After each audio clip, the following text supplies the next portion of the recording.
Bueno, voy a presentar a los decanos que muy amablemente me accedieron a acompañarme en este conversatorio.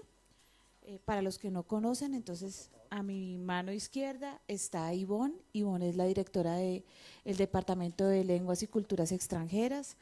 Está Ana Margarita, que es la directora del Instituto de Familia, el decano de Derecho, Juan Fernando Córdoba. Está la doctora Hilda Arango, que está asustada en las respuestas de la decana de la escuela. Está el doctor Bogdan también, que está bien asustado por las respuestas del panel. Y la doctora Adriana Guzmán, que viene muy preparada para contestar estas preguntas. Bueno, entonces sin más preámbulos voy a empezar con el conversatorio. Son 3 preguntas para que cada decano, 2 decanos respondan cada una de ellas. Entonces, la idea es que con sus respuestas sea un insumo para la reflexión y el rediseño del desarrollo profesoral docente en informática educativa que vamos a realizar este año, ¿no? Entonces estamos recogiendo como muchas experiencias, todo lo que está pasando en esta semana de inmersión, los profesores innovadores, sus comentarios, las sugerencias y hacer partícipes sobre todo a los directivos en estas actividades porque muchos desconocen lo que estamos haciendo acá, por eso nos parecía muy importante que estuvieran los decanos en este espacio. Entonces la primera pregunta, ¿qué papel juegan las tecnologías de la información y la comunicación en la enseñanza y formación de la disciplina en el programa o la facultad que usted dirige? Para ello, pues primero nos va a responder la doctora Adriana Guzmán.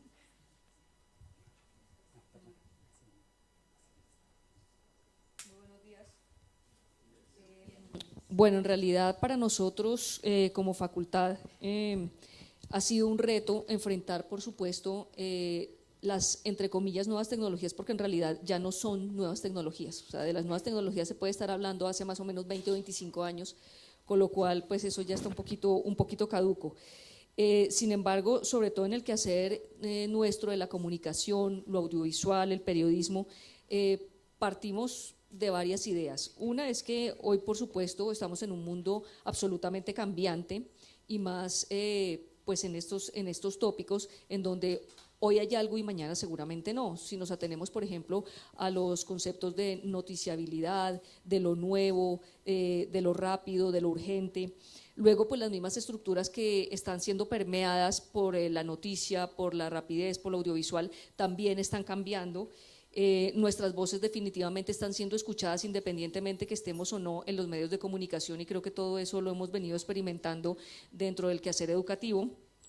Los medios de comunicación y lo que hay en ellos están cada vez más al alcance de todos y no son los mismos medios también cada día se están reinventando y de hecho hay muchos que fungen como medios de comunicación y entonces aquí estamos hablando de las redes sociales, del Twitter, de Facebook, en donde de pronto el consumidor corriente está encontrando la respuesta a muchas de las inquietudes que tiene y adicionalmente se está informando a través de esas redes sociales y esas nuevas formas de establecer comunicación sin tener quizás la validez de un conocimiento y una ciencia como la comunicación.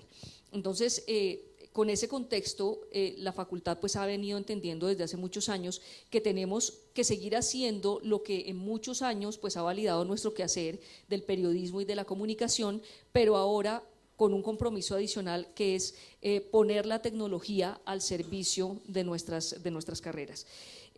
Por supuesto, en los planes de estudio, pues por una parte se evidencia eso que nosotros hemos visto como una necesidad. Digamos que en los planes de estudio en este momento nosotros tenemos cinco ofertas educativas, tenemos 2 pregrados, el tradicional que pues creo que la mayoría conoce, que es comunicación social y periodismo, tenemos un programa ya pues que tiene un buen número, más de 150 egresados de comunicación audiovisual y multimedios, las 2 maestrías, una de las cuales entra en el mundo de lo digital y de lo tecnológico, que es periodismo y comunicación digital, la maestría en comunicación estratégica y la especialización en gerencia de la comunicación organizacional. En todas ellas, por supuesto, en todas esas ofertas educativas hemos venido incorporando poco a poco pues justamente la tecnología desde 2 puntos de vista. El primero, desde el estudio de la propia tecnología y su impacto en el quehacer del periodismo, del audiovisual, de lo corporativo. No es solamente la tecnología por la tecnología, este es un poco como el discurso que nosotros intentamos venderle a los estudiantes que asumen cualquiera de nuestros programas, porque pues aquí, por supuesto, con todo respeto, digo esto, o sea, la tecnología finalmente, en cuanto a su uso, se aprende de una manera sencilla, en cuanto a su uso, en cuanto al botón, claro, a medida que avanzan los años, a uno nos resulta más difícil que a otros, por supuesto, y obviamente los niños ya tienen su clic y tal. Pero lo importante para poder asumir esa tecnología es entender el porqué de la tecnología y el porqué de la tecnología en comunicación y el porqué de la tecnología en el periodismo. Y lo segundo que hacemos, entonces, además de, si se quiere, el concepto teórico, el bagaje cultural que hay detrás de la tecnología, pues lo que hacemos es cómo se aplica la tecnología al periodismo y a la comunicación. Y entonces, pues ahí ya quizás luego les contaré cómo tratamos de hacerlo, pero lo importante es dar la respuesta a por qué hacerlo, para qué hacerlo, hasta dónde hacerlo, y luego pues cuál es el alcance que tiene la aplicación de esa tecnología, porque quizás todo lo que es posible hacer no está bien hacerlo, ¿no? A la luz de los conceptos éticos, de la intimidad de las personas, bueno, y otras cosas que quizás tomarían una larga discusión aquí, pero que pues teniendo en cuenta en el escenario en donde estamos y el profesional que queremos formar, pues son elementos a tener en cuenta. Entonces, pues ya si quisiéramos ver el plan de estudios, ese tipo de cosas, pues creo que no es el escenario para contarles, pero sí tenemos muchas materias que adicionalmente se asumen en inglés, por ejemplo el tema de la convergencia multimedial, que es una materia que se dicta en comunicación social y periodismo, en donde lo que se busca es que los estudiantes conozcan todas las plataformas a través de las cuales se generan los mensajes desde lo tradicional del periodismo, es decir, desde la crónica, el reportaje, todos esos géneros que en algunos casos ya están un poquito mandados recoger por sí mismos, pero que de todas maneras en su lenguaje y en la forma de expresar los mensajes todavía tienen mucha vigencia, con un ingrediente nuevo que hay que sumar, que es la tecnología. Luego pues hay temas de profundización que nos han llevado a pensar que gracias a la tecnología, por lo menos el mundo de la comunicación y el mundo del periodismo, incluso el mundo del audiovisual, se está especializando cada vez más. De hecho, nosotros estamos apuntando a generar contenidos para plataformas especializadas en diferentes asuntos, a través de convenios que hacemos con medios de comunicación, con periódicos, con revistas. Luego pues quisiera mostrarles algo si nos da el tiempo para ello, y lógicamente pues eso se hace a partir de las clases que están plasmadas en el plan de estudios y que luego se pueden evidenciar a través de productos que generamos para estos convenios. Yo creo que hasta aquí pues dejo. Si quieres presentar, tienes 3 minutos. No, yo creo que después cuando hayan hablado. Bueno. Le damos paso a la doctora Ana Margarita también para responder esta pregunta. Bueno, sí, desde el Instituto de la Familia tenemos un gran reto, y es que desde hace 3 años ya contamos con 225 alumnos en la maestría en asesoría familiar y gestión de programas para la familia, 100% virtual. Y esto fue romper un paradigma comenzando por los profesores, porque se pensaba que si no había el contacto personal, ¿cómo íbamos a poder enseñar la asesoría? Entonces, el gran reto que tuvimos fue lograr interactuar o sincronizar los conocimientos con la pedagogía y con la tecnología. Y ese es un tema que no acaba y por el cual pues seguimos en este momento trabajando e innovando para que los profesores del instituto logren apropiarse de los conocimientos y el uso de la tecnología para lograr resultados como, por ejemplo, alcanzar asesorías virtuales, cosa impensable en otras épocas. Por supuesto, esto no reemplaza nunca el encuentro personal. O sea, ¿qué quiero decir? Prevalece el encuentro personal siempre. Pero si nos da la oportunidad de atender, por ejemplo, una crisis familiar, así sea por Skype, pues aprovechar esa tecnología para hacerlo.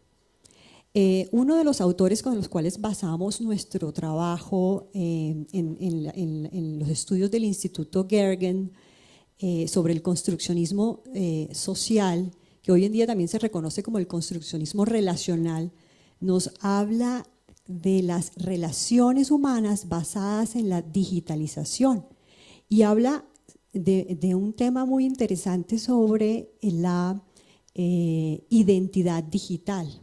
Entonces ese es un reto que tenemos nosotros para implementar, que no solamente desde el punto de vista profesoral es llegar a tener un perfil en Facebook, a tener una conferencia subida en YouTube, sino que por el contrario logremos crear un respeto digital, por decir así. ¿Y eso cómo lo creamos? Pues lo creamos a través de los aportes que hacemos en nuestro conocimiento utilizando la tecnología. O sea, que la tecnología sea un medio por el cual nosotros ponemos nuestras posturas y hacemos un impacto social con el conocimiento que generamos.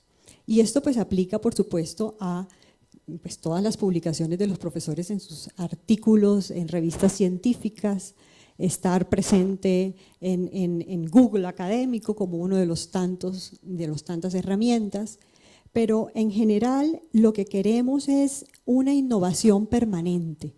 Nuestros alumnos vienen desde diferentes sectores geográficos, porque esto es lo que permite la virtualidad, diferentes sectores geográficos, diferentes culturas, diferentes religiones, y todos están utilizando innumerables recursos y herramientas para acceder al conocimiento y difundirlo en las sociedades en las cuales están haciendo un impacto social. Se utilizan herramientas como cuestionarios digitales, videoconferencias, por supuesto, nos apoyamos en las redes y recientemente estamos incorporando la posibilidad de un app en algunas de nuestras asignaturas. Entonces es un poco el reto del cambio de paradigma al cual nos estamos enfrentando, de la forma de enseñanza tradicional complementada con esta, digamos que, manera digital de compartir y convivir con otras personas. Bien. Bueno, al final cerraremos con alguna conclusión. Por favor, me cambien para mostrarles. En esta sí quisiera que intervinieran todos, porque les voy a presentar las personas que han venido a este evento en estadísticas. Entonces aquí tengo las personas que han venido, sus profesores. No tengo el comparativo, pero se los haré llegar. Pero realmente en este evento han venido más profesores. Un cambio fuertísimo en la Escuela Internacional nos tiene que contar el secreto la doctora Hilda, que ha pasado allí para que se haya incrementado. No puedo compararlos porque el número de profesores es diferente para cada programa. Entonces, sí. Pues entonces, ante este panorama, esto es el número de personas que han asistido, no inscritos, especialmente en las conferencias. Entonces, la pregunta es, para usted, ¿cuál es la relevancia y cuáles son las estrategias que usted emplea para desarrollar esa competencia en informática educativa en los profesores de su área? ¿Qué hicieron para que vinieran? Adelante, no sé, ¿quién quiera participar?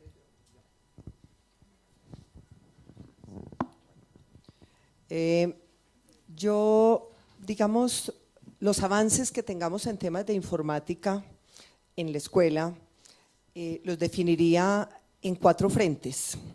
Yo diría, primero, un alto compromiso con el plan de desarrollo institucional de los jefes de las áreas. Segundo, un altísimo compromiso con nuestros empleadores y los mensajes que permanentemente recibimos de ellos en relación a las competencias de nuestros alumnos. Tercero, alumnos, me refiero en la fase final cuando ya están inicializando el contacto con el mundo laboral. Tercero, el compromiso con el éxito del graduado. Y yo diría que cuarto, un gran compromiso con la calidad, y me voy a referir particularmente a algunas observaciones recibidas de los pares internacionales que nos visitaron dentro de nuestro proceso. En el primer aspecto, cuando yo digo un alto compromiso con el plan de desarrollo institucional y que nos ha llevado a empoderar a los jefes de área, realmente el plan de desarrollo, tanto institucional como el que se desciende a cada unidad académica, y en este caso me refiero particularmente a la escuela, siempre nos confronta con la formación de los profesores en temas de lenguas extranjeras, en temas de informática, las TICs en general, pero la respuesta tradicional era muy vaga. Sí, lo hemos hecho, chulo, cumplido el objetivo, calificación, 90, 100%, etcétera. Pero cuando quisimos aterrizar eso a tener indicadores muy concretos de decir, no señores, yo quiero que cada jefe de área me pueda decir de sus profesores cuántos tomaron cursos de inglés durante el año y en qué grado de avance van cada uno de esos profesores.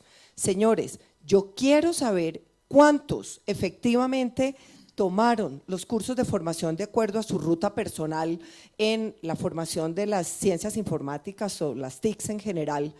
Realmente siento que ha habido un profundo empoderamiento de los jefes de área a poder garantizar y evidenciar cuál es el desempeño de sus profesores en ese sentido, y efectivamente eso con seguridad ha repercutido para que hoy tengamos a 75 profesores sentados acá, porque todos saben el gran beneficio que tiene participar de las 2 semanas de inmersión que se organizan en el año, que impacta directamente en el cumplimiento de sus horas obligadas de formación, pero que realmente van alineados con esos 2 grandes objetivos que la universidad ha definido, de querer tener un equipo profesoral mucho más competitivo en tema de manejo de lenguas extranjeras y en tema de manejo de TICs. Entonces yo creo que realmente eso ha sido un factor determinante, la conciencia de los jefes de área respecto a la responsabilidad que tienen de garantizar la formación, el desarrollo de sus equipos. En segundo lugar, cuando digo con los empleadores, desde que yo estoy trabajando con la universidad y con la escuela, siempre que tenemos contacto con los empleadores, específicamente con los que acompañan nuestras prácticas empresariales, partiendo para nosotros de la conciencia muy clara que son escenarios de formación, siempre hemos recibido un mensaje que por coincidencia se repite entre varios empleadores. Mi primer trauma era: no saben contabilidad. Entonces nos autoanalizamos qué nos está pasando con la contabilidad, entendimos cosas, en fin, y tomamos medidas correctivas. Después, la contabilidad o la quitaron de las empresas o la aprendieron nuestros alumnos, pero dejó de ser traumática. Segundo, las finanzas. Entonces realmente empezamos a enfrentar ese reto de las finanzas, sabíamos, efectivamente reconocíamos que estábamos débiles en el equipo profesoral, hemos mejorado, hoy en día volvemos a lo mismo y creo que han aprendido muy buenas finanzas. Tercero, llegamos y llevamos 2 o 3 años donde traumáticamente no nos hablan sino de la falencia en TICs. Necesitamos que sepan más, necesitamos más Excel, necesitamos más tablas dinámicas, necesitamos. Entonces entendemos que desde la empleabilidad, la competencia que el mundo está pidiendo a gritos es: necesitamos muchachos de corazón bueno, pero muy hábiles en manejo de TICs. Quizás otras competencias las pueden desarrollar más fácil al interior de sus empresas si hay alguna debilidad, pero en estas no les dan, no tienen compasión con el que llega a la empresa sin ser buenos en estos campos. Entonces por eso Has conoce mis preocupaciones al respecto y los esfuerzos que hemos hecho por suplir esta falencia de la cual pues todos somos conscientes.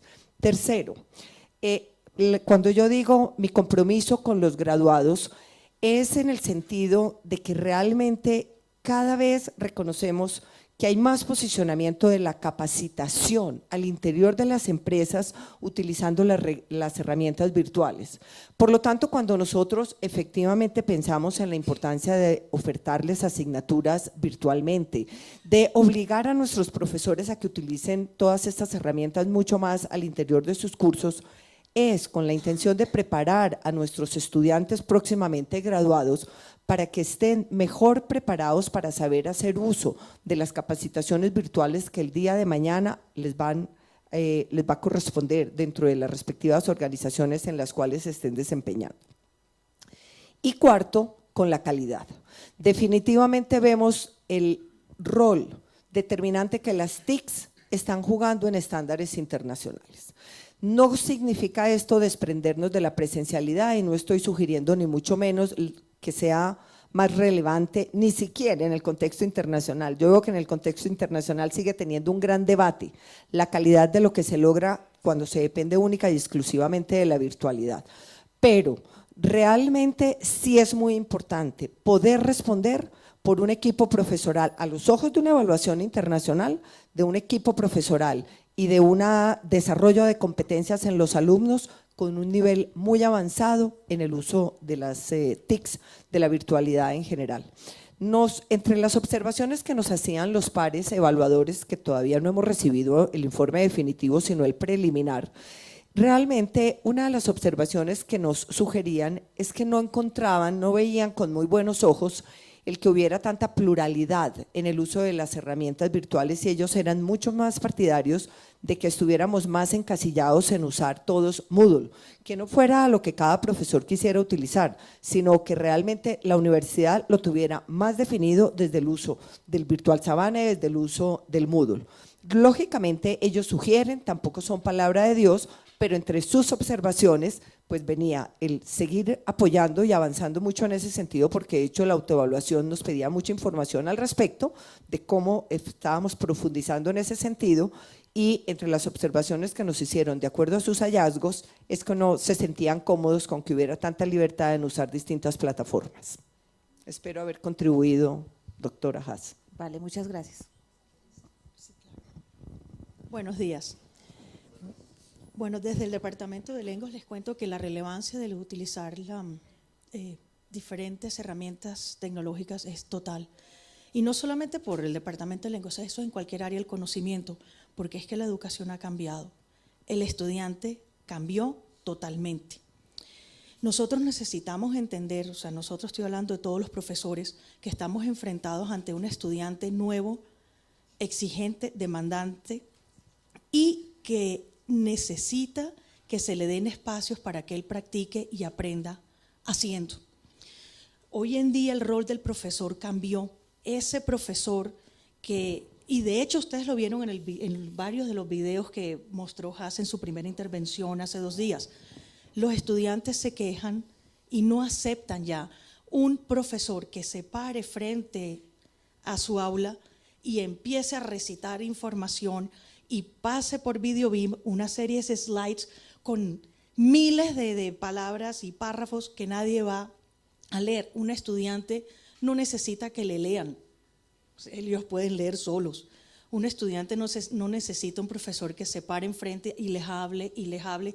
Eso lo pueden hacer solos, pueden irse a Coursera, pueden ver tutoriales, pueden ver videos o pueden leer artículos. Ese no es el profesor. El rol del profesor hoy en día es el de curador, así como los curadores de arte, nuestros profesores, nosotros tenemos que ser curadores de la información y de los recursos que vamos a poner al alcance de los estudiantes, porque existe un mar de cosas. Ustedes entran y así como hay a internet y así como encuentran muchas cosas buenas, hay cosas que no lo son. Y hay un mar, hay un océano de videos, artículos, publicaciones, resultados de investigación, unos válidos, otros no, en diferentes opiniones. Entonces, uno que tiene que hacer como profesor, pues entrar a validar estas cosas y seleccionar los apropiados para lo que se esté impartiendo en el curso que se esté dando. Ahí que entra a ser un factor fundamental, la tecnología. No nos vamos a ir físicamente de biblioteca en biblioteca a buscar recursos y artículos y demás. Tenemos que llegar a ellos sentados desde donde estemos, en la oficina o en la casa, donde sea. Segundo, el estudiante está esperando la primera parte, que su profesor se hace curador de recursos, que le esté dando los recursos apropiados y lo guíe en ese océano de cosas para saber a dónde ir y qué leer, qué ver, qué hacer. Y segundo, en la clase está esperando a que llegue a practicar y a ser activo, un actor activo en el aula, no ese pasivo que se sienta y escucha un profesor que habla y habla. Eso no funciona. Eso funcionó siglos XVII, XVIII y XIX y medio funcionó en el XX, pero en el siglo XXI es fracaso total. Entonces, ese profesor, ese rol tiene que ser el de guía, el de tutor, el de facilitador, y que el espacio en el aula sea para que el estudiante sea el que haga, y con esos recursos que él previamente dio y que independientemente estudiaron o leyeron los estudiantes, llegue al aula a hacer algo con ellos y el profesor los guía y digamos les muestra el camino de qué hacer con ese conocimiento. Ese concepto de yo profesor soy el dueño absoluto, aquí tengo el conocimiento y yo voy a dárselo, eso ya no existe. Yo no enseño. O sea, es que ya en el celular enseña más, pongan el tema que quieran y ahí sale. O sea, ya el profesor no es esa persona. El profesor es el que va a facilitar que ellos interactúen y sepan qué hacer con ese mundo de cosas que están leyendo y que son las competencias que tenemos que desarrollar. ¿Qué sirve en ese escenario? La tecnología. Ahora, hay una cosa que se tiene que tener muy en cuenta y es que la tecnología no funciona por sí sola. No es buena sola. O sea, sí, un video solo no hace nada. Unas apps para las tabletas solas sin saber cómo utilizarlas no van a lograr el cambio.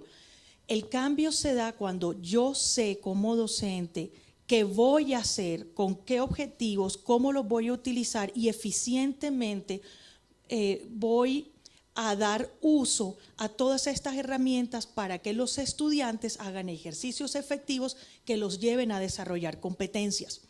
Entonces, en todo este escenario de lo que es la educación del siglo XXI, las tecnologías entran a ser como nuestro partner ideal. ¿Por qué? Porque nos va a dar la forma de dar acceso a los estudiantes a las cosas que creemos y necesitamos y vemos que ellos deben leer, deben estudiar, deben mirar y que además deben estar a un botón de alcance para que sea en el momento que ellos quieran, cuando puedan y en cualquier lugar, porque ya el conocimiento o el aprendizaje no se da a las 3 de la tarde la clase del miércoles, eso no es así. Eso es en el momento en que el estudiante pueda tener acceso para que tenga más momentos de práctica y más momentos de llegar al conocimiento. En lenguas es muy evidente, porque vayan a la clase, simplemente que vayan a la clase 4 horas a la semana, no van a aprender inglés. El inglés no se aprende ahí, el inglés se aprende en los momentos de contacto con la lengua que están fuera del aula y a los cuales van a poder llegar gracias a todas estas herramientas que los dejan entrar a ver videos, a resolver ejercicios, a ponerse en contacto con otros, donde la lengua extranjera sea el medio que usen para comunicarse. Ahí es cuando aprenden. En el aula lo que los estudiantes desarrollan son una serie de competencias para ver cómo pueden ejercitar una cosa, cómo pueden utilizar una cierta estructura, cómo pueden hacer uso de la lengua, pero el uso de la lengua lo dan más en espacios fuera del aula que en el aula, y ahí la tecnología es súper fundamental. Por eso mi invitación a todos los docentes es que primero tienen que perderle miedo a utilizar herramientas tecnológicas, porque además los estudiantes están esperando que ustedes las utilicen y al aula las lleven y a momentos fuera del aula para que les den acceso a muchos recursos a través de tecnología. Si ustedes son de las personas que aún se paran frente a sus estudiantes y hablar, y es el único participante activo en el aula y los estudiantes son pasivos, les cuento que eso no les va a funcionar y únicamente van a ser criticados por los estudiantes porque no van a lograr en ellos que desarrollen competencias en nada. Así no aprenden y de hecho lo han visto los diferentes comentarios que los estudiantes hacen. Tercero, tienen que capacitarse en cómo utilizar las herramientas eficientemente y con qué objetivo, porque no se usa por usarla. Eso es un error gravísimo, que uno porque, no, ya, yo uso tecnología, entonces yo vengo y hago esta app. Si no tiene un objetivo claro, ¿para qué la va a usar? ¿Cómo la va a usar? Y planee un ejercicio práctico y efectivo con esa herramienta, también va a fracasar. Entonces se trata de perder miedo aprender a utilizarlas, darles un objetivo claro, darles un norte claro a cada una de las herramientas que vayan a utilizar y que efectivamente las pongan en práctica. Sus estudiantes los estaban esperando que hagan eso. Y profesor que no se monte en esta ola va a quedar por fuera. O sea, no es el profesor que los estudiantes de hoy en día están esperando, ni los momentos de desarrollo de competencias que ellos están esperando. Vale, gracias. No sé si el doctor Juan Fernando quiera participar. Bueno, buenos días, gracias por la invitación y gracias a quienes nos están acompañando durante esta mañana. A mí me pareció curioso que ayer en la tarde, cuando estaba intentando hacer la inscripción para otra de las sesiones, otro de los talleres, había 0 cupos en todo. Y en esta encontré 60 cupos disponibles, entonces había una especie de oferta 2 por 1 y sin embargo no lo logramos. Pero creo que la estrategia fue buena porque están llegando los de la sesión de las 9 y ellos sí nos van a oír, en este caso, haber iniciado más tarde.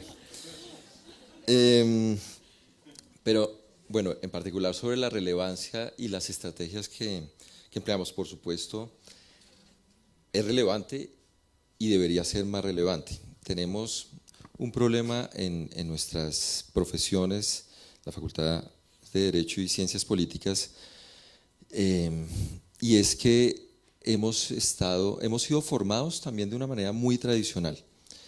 Y no solamente formados, sino que después ejercemos la profesión de una manera muy tradicional. El abogado, en particular, suele estar muy apegado al papel y suele estar muy apegado a lo que se dice, a algo que pueda tocar. Entonces, cuando se le habla de bytes y de cosas intangibles como lo que puede estar en cualquier documento electrónico, pues ya se comienza a asustar.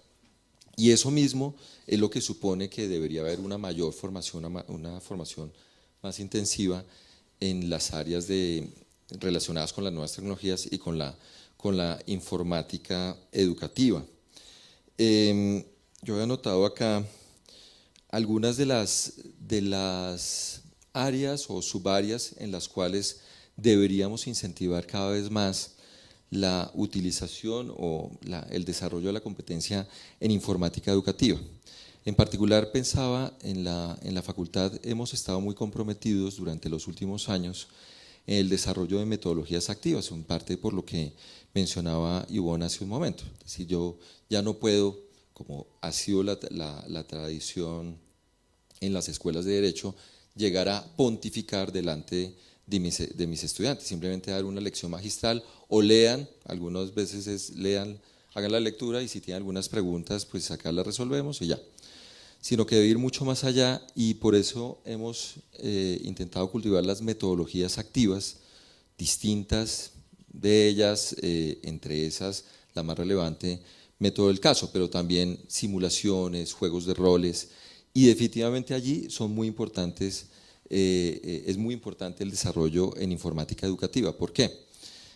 Por ejemplo, en el método del caso, aunque a veces partimos de unos casos hipotéticos que escribimos o de casos reales, por ejemplo, en jurisprudencia, lo cierto es que cada vez utilizamos más problemáticas y es mucho más fácil presentar problemáticas que están en unas plataformas distintas. Me explico, por ejemplo, en videoclips lo que estamos buscando también es hacer ediciones de películas, ponerlas o sacar unos minuticos cortos de una determinada película que permita mostrarle al estudiante, a los distintos estudiantes, en 5 minutos, cuál es el quid y cuál debería ser el problema jurídico que tenemos que resolver y cuáles serían las alternativas de solución y las conclusiones que podemos sacar allí. Eso nos permite hacer método del caso, pero también nos permite hacer unas simulaciones en las que unos aparecen como demandantes, otros como demandados y los jueces. Entonces, eso hemos querido utilizarlo en algunas materias, ya lo hacemos juiciosamente en varias de ellas, Lo hacemos siempre en el Open Campus y eso les agrada mucho a los estudiantes que vienen a ver qué es estudiar Derecho o qué es estudiar Ciencias Políticas, porque lo hacemos tanto para discusión de casos como también para concursos de debate. Entonces, a partir de esa problemática se generan una serie de simulaciones con los videoclips, con las películas, y eso mismo lo estamos ubicando en las plataformas virtuales. Supongo también para desarrollar la competencia informática educativa es muy importante desarrollar la posibilidad de que los profesores desarrollen asignaturas virtuales. Tenemos hoy en día, no solamente por el desarrollo de la informática educativa, sino por un problema muy concreto, y es el de espacio. Y ya en los pasados semestres, hemos dividido algunas asignaturas electivas que tradicionalmente ofrecíamos de manera presencial. Hemos buscado también, de acuerdo con el perfil de los profesores, hemos buscado la posibilidad de que esas asignaturas sean ofrecidas de manera virtual, todo el semestre. Entonces lo hemos hecho en los semestres anteriores, por ejemplo, la asignatura de Derecho de la Sociedad a la Información, precedentes constitucionales. En un intersemestral, el año pasado, también decidimos ofrecer una materia constitucional orgánico de manera virtual por una razón muy sencilla, porque las personas que lo iban a tomar, por el horario que íbamos a ofrecer, estábamos seguros que no iban a poder venir todos los que quisiéramos y que más bien lo podían tomar o desde sus casas, desde sus sitios de origen si habían viajado. Eso mismo lo estamos haciendo con una clase que nosotros denominamos preparatorios, que es una preparación para el saber pro que les hacemos desde hace muchos años, y sabiendo que muchos de ellos o se encuentran en práctica o están fuera del país, también hemos visto conveniente que se ofrezcan los contenidos de manera virtual y que la evaluación también se haga de esa forma. Tenemos también la necesidad de desarrollar en esas competencias para informática educativa herramientas para la investigación. Herramientas para la investigación, el sentido de lo que ya se ha mencionado aquí, la información no la va a encontrar únicamente en los libros que tenemos en la biblioteca o los que logremos pedir, sino que buena parte de ella la encontraremos en otras plataformas. Contamos con bases de datos cada vez, unas bases de datos muy buenas aquí. Nosotros incentivamos mucho a los profesores para que utilicen esas bases de datos que a veces tienen muy baja consulta, no solamente a los profesores, sino a los estudiantes. Entonces, por ejemplo, tanto en el pregrado como en los posgrados, en las maestrías, es un caso evidente. Les pedimos a los profesores que siempre la bibliografía que vayan a plantear, que consulten primero nuestras bases de datos para que les sugieran consultar artículos que están en esas bases de datos. También con nuestra obsesión, mi obsesión particular, de que haya un respeto de la propiedad intelectual, porque hasta hace un tiempo entonces decíamos, no, se los escaneamos y se los enviamos. No podemos hacer eso. Tratemos de incentivar primero, respetemos propiedad intelectual y al mismo tiempo incentivemos la utilización de las bases de datos de la universidad, que son bastante costosas y de baja utilización. Bueno, tengo otros elementos, pero si quieres no sé si vamos a tener más tiempo en la siguiente pregunta. Pero poquito en la próxima. Poquito en bueno, entonces. ¿Quieres ahí? Un aporte adelante y me falta el doctor Piotrowski. Bueno, listo. Un aporte pequeñito a este tema, y es que para desarrollar esa competencia informática nos ha tocado trabajar el 1 a 1. Es decir, nos ha tocado analizar con el diagnóstico a cada uno de los profesores y, bueno, contar con el apoyo del CTA, HAS especialmente, para diseñar cursos concretos, particulares, personalizados a grupos de profesores, por ejemplo, de un área específica, o incluso a profesores de manera individual, para ayudarles a vencer algunos temores incluso frente al uso de la tecnología y la sincronización que buscamos entre conocimiento, pedagogía y tecnología.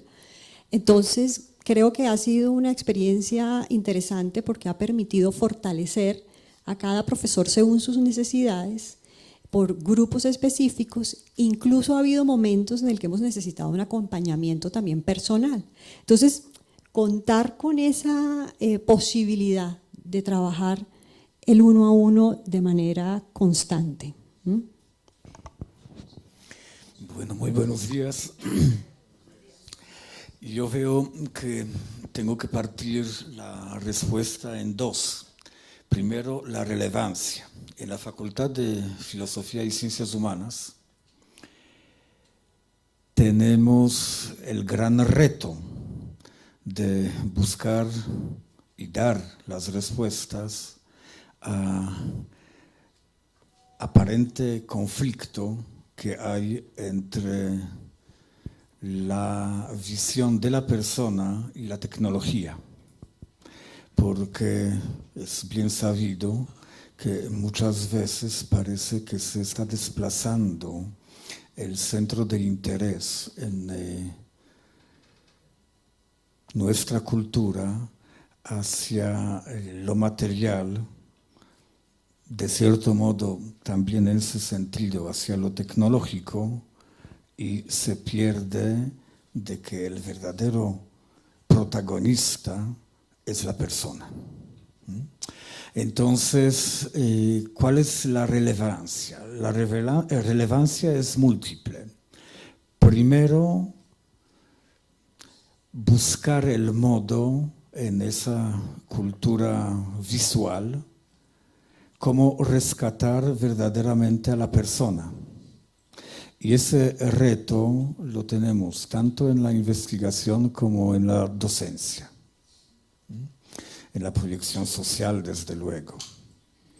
Y viene precisamente en consecuencia una pregunta múltiple: ¿cómo? Muchas veces se cuestiona la capacidad de pensamiento de nuestros estudiantes. Nos quejamos de que no leen, de que no entienden lo que leen y que no saben pensar. No es así. Realmente ese planteamiento tiene muchas equivocaciones, porque sí saben pensar, que actúan de otro modo, también es cierto, pero precisamente cuál es el método que podemos utilizar para acercarnos mutuamente. El tema es axiológico, porque los jóvenes tienen ya un contexto de otros valores y nosotros manejamos otro sistema axiológico. ¿Cuál es el verdadero modo de entender qué es el pensamiento crítico? Muchas veces estamos pensando que es el método de cuestionamiento, y no es así. El pensamiento crítico es pensar según los criterios, ¿no? Yo acá no voy a entrar a la historia del desarrollo del término, pero es muy importante entender que los criterios son los principios, son los valores, y desde luego de modo más aplicado las virtudes humanas. Entonces, la relevancia de esa inquietud en la relación de la tecnología y las humanidades consiste precisamente en buscar permanentemente el modo de hacer compatible la comprensión de la persona, hasta yo diría rescatar el concepto de persona en la cultura moderna y facilitar la comunicación entre las personas a través de las nuevas tecnologías que todos apreciamos las maravillas que podemos hacer. Ahora, ¿cuáles son las estrategias? Desde prácticamente la introducción de los computadores, yo siempre estaba muy aficionado, aunque con muchas falencias, a su uso. Me acuerdo que en el sótano de la sede en la Quinta Camacho, cuando se instalaron los primeros computadores, participamos en las primeras clases, ¿no? Y más o menos trato de hacer el seguimiento, cómo aplicar esta posibilidad nueva en la docencia, porque creo que en la educación, a pesar de la edad, tenemos que ser siempre jóvenes de espíritu. Ya la calvicie o las canas no se puede ocultar, pero el ánimo no puede faltar. Y en ese sentido pienso que si lo vivimos de verdad, evitamos el conflicto con los jóvenes. El lenguaje que ellos usan, el modo de chatear, es motivo para nosotros en la facultad de estudiar. ¿Por qué? ¿Cómo? ¿Cuáles son las finalidades? Eso se puede reflejar, por ejemplo, en la maestría panhispánica que ofrecemos o en el programa de filosofía, y lo hacemos permanentemente. Bien. De este modo, insistentemente, en los departamentos yo promovía el acercamiento de los profesores al uso de las nuevas tecnologías. Pero acá voy a contar una anécdota, porque hubo mucha resistencia de parte de los profesores, especialmente de los consagrados, mayores, y siempre decían, pero eso ya no es para mí. Sin embargo, yo insistía y, bueno, estuvimos virtualizando, por ejemplo, las diferentes asignaturas en los programas. Llegó la inundación. Yo tuve que viajar 2 días después de la inundación, a pesar de que dije al rector, me quedo. No, vete, es más importante que viajes. Y cuando regreso, todos los profesores, y especialmente los adversos, decían, uy, ¿sabes? Fuiste el hombre providencial, porque los adelantos que lograste entre varios profesores que a veces compartían las asignaturas, nos ayudaron muchísimo a salir adelante con el uso de las nuevas tecnologías. Yo disiento un poco de Adriana, si podemos cuestionar el uso de las nuevas, sí o no. Sí, tiene toda la razón, pero pienso que las nuevas siempre son nuevas. Sí, y observamos gran progreso. Entonces, después prácticamente no tuvimos dificultades, y la implementación a través de las agendas académicas es una gran herramienta, de cierto modo, de estímulo administrativo para que lo sigamos haciendo. Entonces, en cuanto a la otra parte de la pregunta, pienso que ya es un proceso normal que va por sí mismo. Habría muchos temas más, pero no quiero extenderme. A ver, yo creo que, bueno, frente al tema de la relevancia ya, pues, en la facultad eso es totalmente claro, transparente, o sea, salvo Jairo Valderrama que no quiere abrir Twitter, todos entendemos que debemos estar en la onda. No, mentiras. No, muy respetable que él no tenga el Twitter. Pero a ver, también con todo respeto yo digo, el tema de la competencia en informática educativa a nosotros en particular se nos está quedando cortico, y entonces yo creo que aquí habría que dividir en dos partes, digamos, la oferta que un profesor puede tener para adquirir competencias en informática educativa hoy por hoy. Una, o la ofrece la universidad, pues en un plan que somos, pues digamos, somos conscientes de que ha costado a la universidad trabajo, esfuerzo, muchos años consiguiendo profesores que de verdad se comprometan con la causa y traten de hacer masivo el conocimiento tecnológico y las aplicaciones que cada uno de los profesores necesiten. Pero luego está la otra parte, que son todas esas competencias que en concreto una facultad como la nuestra en temas de comunicación, de periodismo, de lo audiovisual, necesitamos de manera particular.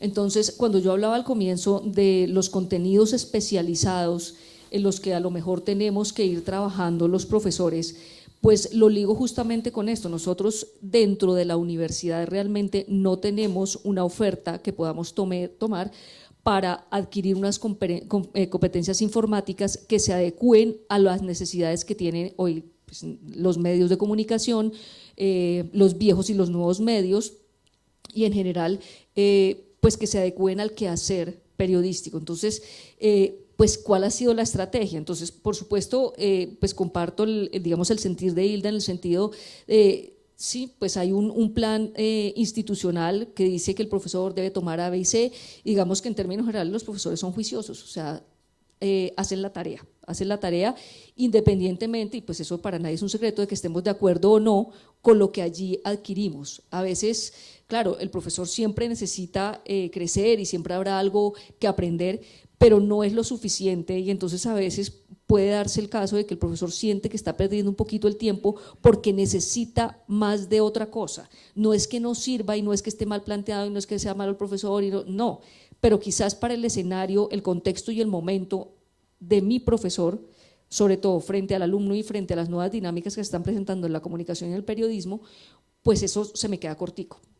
Entonces, claro, aquí yo tengo en la lista 20 y pico profesores que han venido a estas sesiones, y pues muy bien, por supuesto, y cada uno sabe pues que en ese sentido cumple, pues porque le llama la atención, porque ha tenido buenas y malas experiencias, porque tiene que ascender en el escalafón y tal. O sea, esa estrategia, digamos que es suya de sí, o sea, esa es corriente.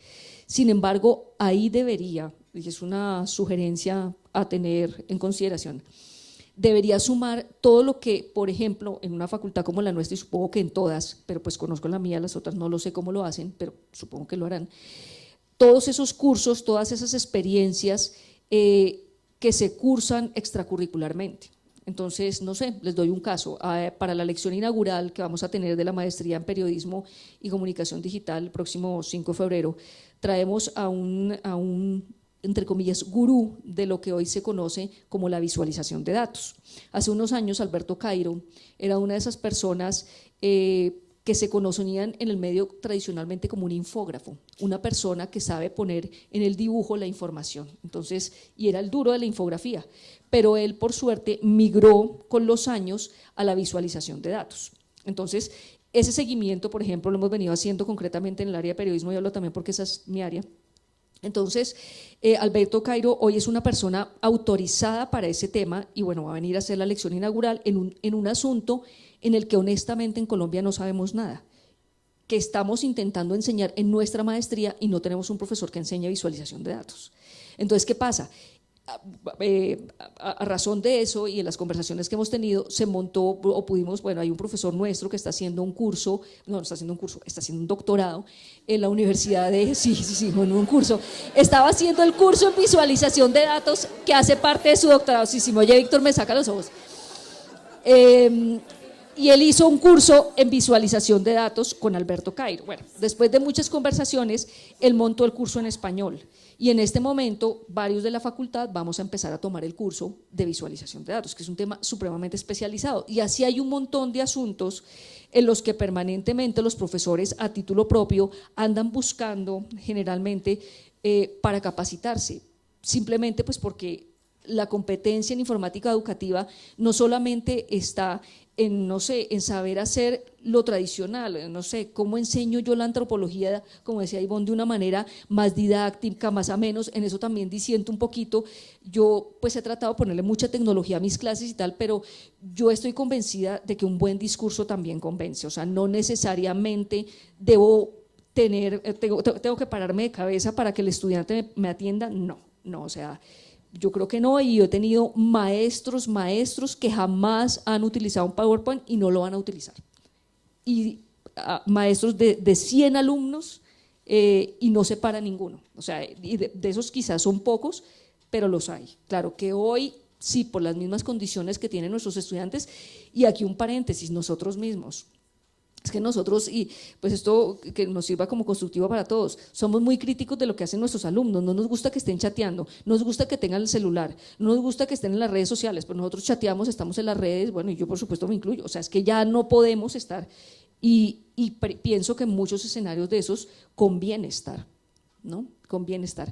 Pero entonces, volviendo al tema de la competencia, y de qué estamos haciendo, pues realmente tenemos que buscar de manera externa adquirir esas competencias, porque de momento no las tenemos, y de hecho cuando uno mira quiénes son los profesores hoy por hoy en las dos maestrías, claro, tenemos a nuestros doctores, que por suerte ya es un grupo muy importante, apalancando las maestrías, pero en algunos temas especializados, si se quiere un poco prácticos, no los tenemos, y todos hemos tenido que importarlos. Entonces, claramente esa parte de esas competencias en informática educativa que están requiriéndose en el quehacer de cualquiera de nuestros campos, pues todavía está un poquito cruda, y pues tenemos que seguir buscando para ver de qué manera pues nos convertimos nosotros primero en que conozcamos eso que no sabemos, para luego convertirnos en multiplicadores de ese conocimiento. Bueno, por tema de tiempo vamos a dejar hasta ahí y voy a tratar de recoger algunas cosas. Frente al comentario de Ivonne, Adriana, es que recogimos unos testimonios de estudiantes y coincidió, pues casi todos los estudiantes decían que el profesor recita, es el profesor karaoke que lee lo que está en la diapositiva, duermen, bostezan los estudiantes, más que un tema de discurso, porque sí, estoy totalmente de acuerdo que no requerimos esto en todas las clases, ¿no?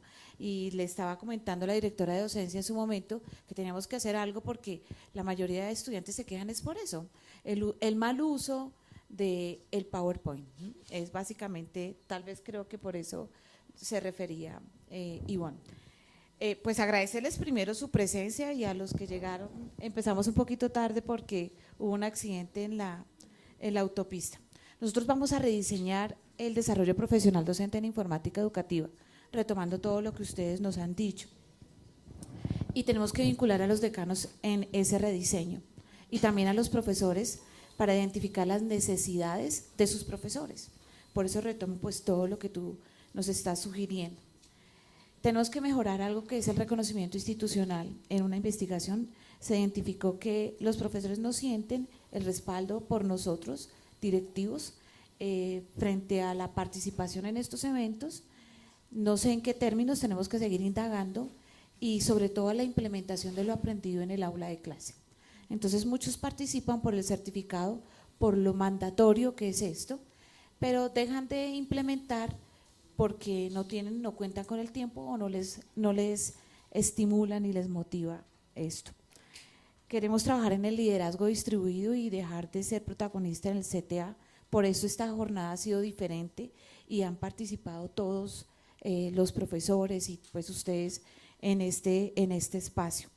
Pero también es muy importante identificar lo que formamos, en lo que formamos a los profesores, y que esto recae directamente en el aprendizaje de los estudiantes, si esto sirve o no, y no solamente en el plan, en el desarrollo profesional en informática educativa, sino en todos los planes de formación, en la ruta de formación de profesores de la universidad. También atraer y motivar a los profesores de cátedra, porque la gran mayoría de los que están aquí son profesores de planta, y necesitamos llegarle a estos profesores de cátedra, y la idea es, como se los dije el año pasado, hacer una ruta especial para los profesores de cátedra, pero eso solamente lo identificamos con ustedes, ¿no? Identificar con exactitud en qué formamos a los profesores de cátedra. Yo creo que no es más, no sé si tengan alguna pregunta alguien en el auditorio, a los decanos, que los tenemos aquí pues en su mayoría.